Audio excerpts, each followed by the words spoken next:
Welcome everyone. In the previous video we discussed Laplace transform. We said that the Laplace transform is applicable to continuous time signals. We also said that Laplace transform is a linear operator which is applied on a time domain signal, and that time domain signal is converted into a complex variable domain signal or complex frequency domain signal, which is the S domain signal. So S was a complex variable with real and imaginary parts. We also tried to differentiate between Fourier and Laplace transform. We said that the Laplace transform is applicable to broader range of signals as compared to Fourier transform. We also tried to establish mathematical relationship between Laplace and Fourier transform. We said that in the mathematical definition of Laplace transform, if we replace s is equal to j omega or sigma is equal to 0, we get the Fourier transform. We also said that the Fourier transform converts time domain signal into frequency domain signal, while the Laplace transform converts time domain signal into complex frequency domain signal.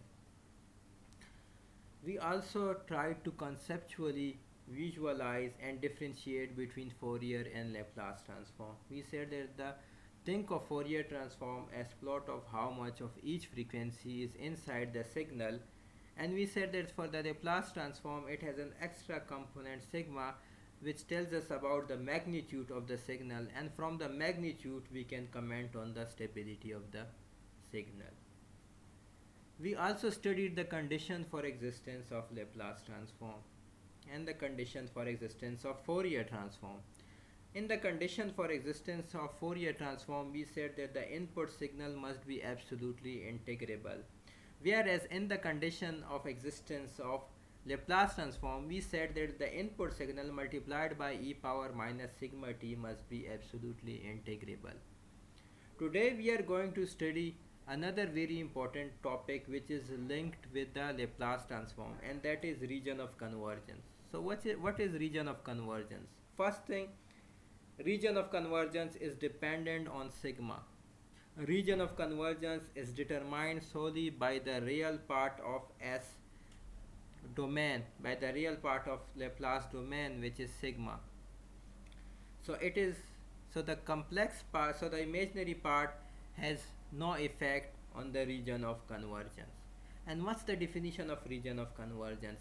It is the range of S, the range of complex variable S, or the range of complex frequency, or the range of Laplace domain S, for which the Laplace transform is finite or convergence.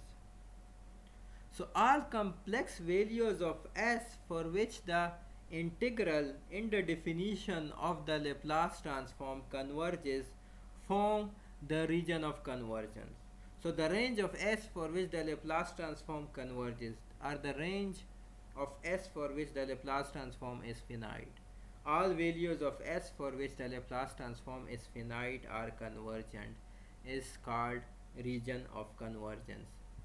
Now we have a signal which is e power 2t u of t. So we have this signal f of t is equal to e power 2t u of t. For the Laplace transform to exist, we have studied this in previous video that the input signal multiplied by e power minus sigma t must be absolutely integrable. So we put this in the definition of absolutely integrability, which means that the integration from minus infinity to infinity must be less than infinity of this function. So because it is u of t, so the integration will run from 0 to infinity, and now for this function to be less than infinity, to have a finite value, this 2 minus sigma must be less than 0. That is, the 2 minus sigma must be negative, then this signal, then this function will be convergent. 2 minus sigma must be less than 0 or sigma greater than 2. So by the definition of Laplace transform, a range of all the values of S for which the Laplace transform is convergent. So here the region of convergence is sigma greater than 2, because all the values of S for which the system is convergent is sigma greater than 2.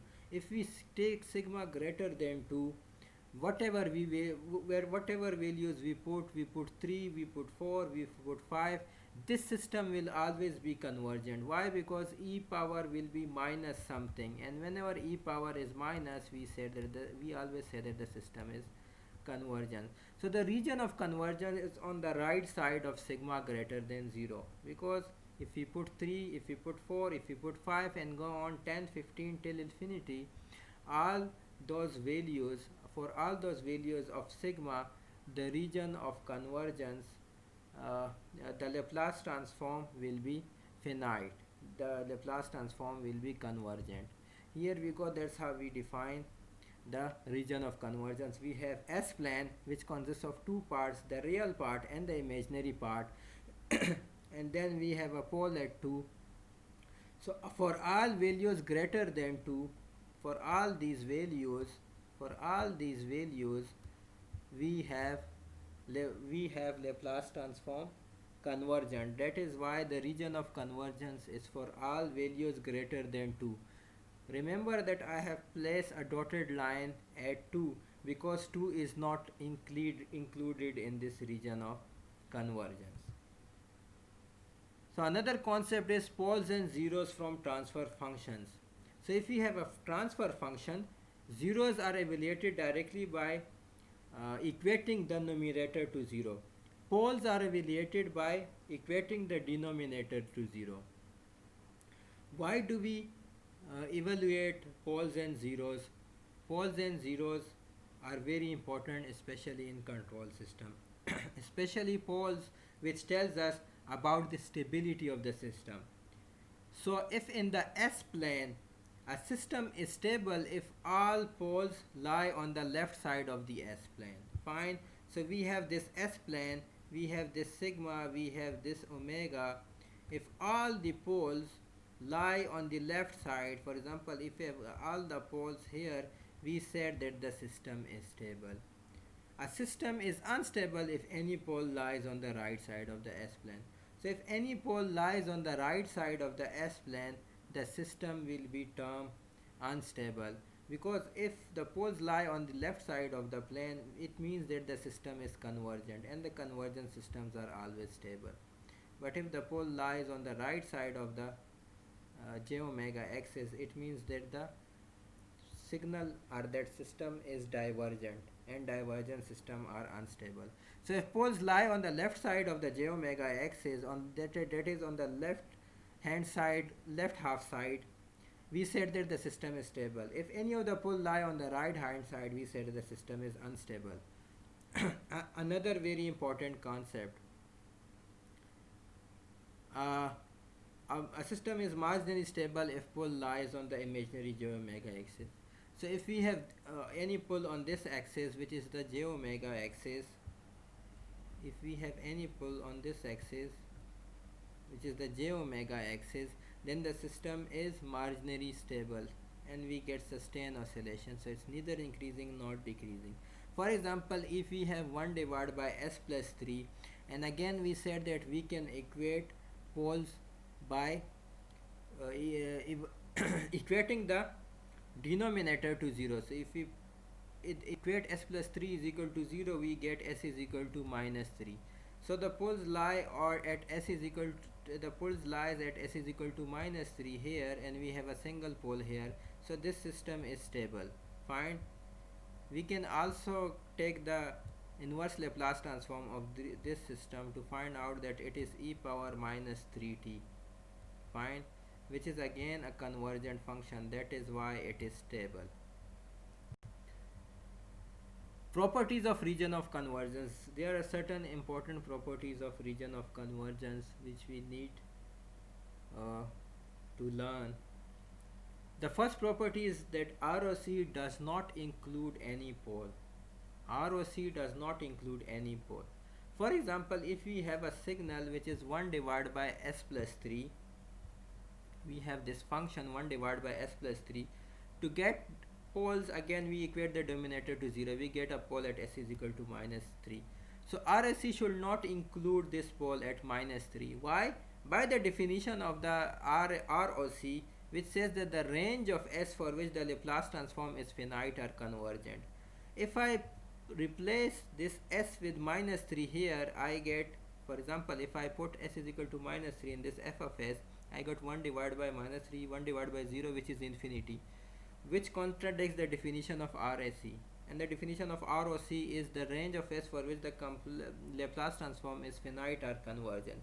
So if you put S is equal to minus 3, which is a pole, then the system will become infinite. So the ROC should not include any pole.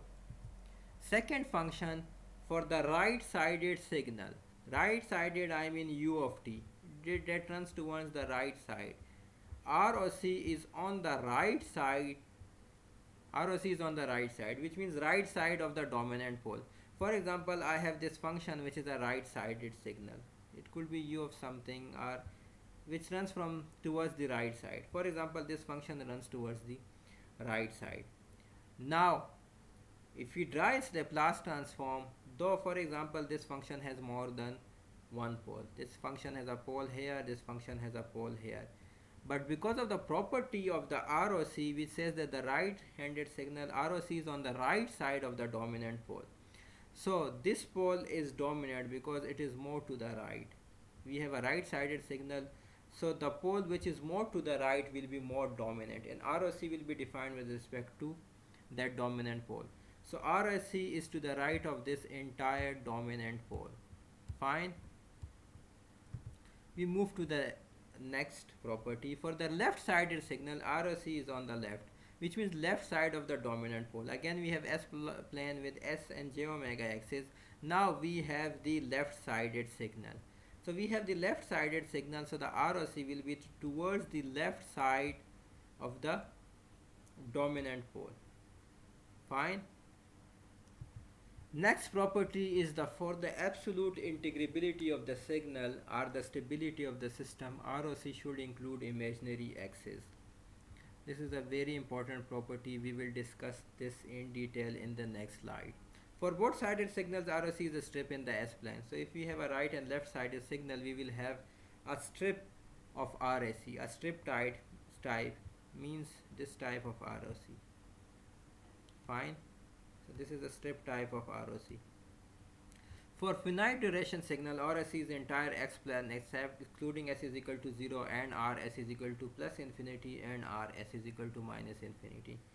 This point is also self-explanatory, so we go on to the next point, which is for the absolute integrability of a signal or the stability of the signal, ROC should include imaginary axis. Very important point to remember, also very difficult to conceptually understand. It's very easy to remember. For stability of the system, you need to look at whether ROC include imaginary axis or not. If ROC includes imaginary axis, the system is stable. If ROC does not include imaginary axis, the system is unstable. For example, if I have a system which is like this, and I have a pole here, fine, and I have this ROC towards the right side. So this is my ROC. Because this ROC does not include j omega axis, so this system is unstable. So I can say this system is unstable. Fine. So if ROC does not include the j omega axis, the system is unstable. But if ROC includes the j omega axis, for example, I have a system that runs like this. We have a pole here, and then I have a system which includes all these, which includes this ROC. So ROC is here, and it includes this j omega axis. This is the j omega axis. This is the real part. This is the imaginary j omega axis. Because it includes the j omega axis, so it is stable. So if you plot the ROC of a function, if it includes the j omega axis, the system is stable. If it does not include the j omega axis, the system is unstable. It is as simple as that. Fine. So if ROC includes the j omega axis, for example, this is j omega axis, and ROC includes it like here, then it is stable. If it does not include ROC, for example, this is some pole and it's on the right side of this, ROC is on the right side of this pole, it does not include j omega axis, then this is unstable and this is stable. Fine. But why is it so? Why is it that whenever the ROC includes the j omega axis, the system is stable, and if the ROC does not include the j omega axis, the system is unstable? It's conceptually a bit difficult, but try to understand it. We know that when we discuss the mathematical relation between Laplace and Fourier transform, we said that in the equation of Laplace transform, if we have s is equal to j omega or sigma is equal to 0, we get Fourier transform. S is equal to j omega or sigma is equal to 0. If you plot the s plane, for example, this is my s plane. Fine, this is my s plane. I have a sigma here and I have an imaginary j omega here. So if s is equal to j omega, or if sigma is equal to 0, it is referring to this plot. We get Fourier transform. So on j omega axis of Laplace transform, we get Fourier transform. So this is actually a Fourier transform. So if ROC includes j omega axis, so fine, then Fourier transform of the signal, Fourier transform of that signal, or the Fourier transform of the impulse response of the system, fine, exist. So if ROC includes this j omega axis, then Fourier transform exists. And we know that the Fourier transform to exist, signal must be absolutely integrable.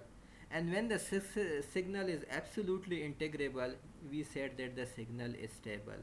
So that's why we said that whenever in the plot of ROC of the Laplace transform, if the ROC includes j omega axis, the system will be stable. If it does not include the j omega axis, the system will be unstable, because at j omega axis the Laplace transform is converted into the Fourier transform, and for the Fourier transform to exist, the input signal must be absolutely integrable, and when the input signal is absolutely integrable, it is always stable.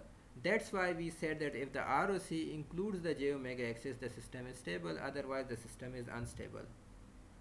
So we can solve few examples of ROC. For example, f of t is equal to e power minus 3 to u of t. Laplace transform of this is 1 divided by s plus 3. From the Laplace table, or you will also remember it that the exponential e power minus 8 is 1 divided by s plus s. So it's 1 divided by s plus 3. Now we have three ways to comment on the stability. First is the time domain. We can simply say that in the time domain we have e power minus 3, so it is a convergent signal, so this system is stable. This is one technique. Second technique is that we plot its poles and zeros. So when I plot its poles, I get a single pole which is at minus 3. So I get a signal pole at minus 3. Fine. So all the poles are lying on the left side of the on the left hand side of the s plane. Fine. So this is my s plane, this is my sigma. Because all the poles lie on the left side of the s plane, so the system is stable. Fine. Other thing we can do, that we can plot its region of convergence. So when I plot its region of convergence, because this is u of t, so from minus 3, which is a dominant pole, minus 3 is not included. My region of convergence is extended from minus 3 to infinity. So from minus 3 to the whole infinity, my region of convergence is extended, and it is including j omega axis. So because it is including j omega axis, we say that the system is stable. Fine. So we can comment on the stability of the system in time domain signal. We can also plot its poles and zeros. If the poles lie on the left side of the plane, we said that the system is stable. We can also comment on the stability by drawing its ROC. If the ROC includes j omega axis, the system is stable. Now we have e power 3t, and the Laplace transform of this is 1 divided by s minus 3. Again, three ways. First is the time domain, because this is a divergent signal. It's exponentially increasing. Secondly, that I draw its pole 0 diagram. So if I draw its pole 0 diagram, we equate s minus 3 is equal to 0, we have a pole at 3. So whenever we have a pole at the right side of the s plane, we said the system is unstable. So this system is unstable. Third is that I can draw its ROC. I can draw its region of convergence. If the region of convergence includes j omega axis, the system is stable, otherwise it is unstable. So when I draw its j omega axis, we have region of convergence from 3 to infinity, which does not include the j omega axis. So this system is unstable. unstable. Okay, so then we have this function 10 e power minus 3 u of t plus 5 e power minus 2 t u of t. Again I can directly convert it into Laplace transform. E power minus 3 10 divided by s plus 3, e power minus 2 5 divided by s plus 2. Now the system is stable. Why? Because both are convergent functions in time domain. So from time domain we can easily comment that the system is stable.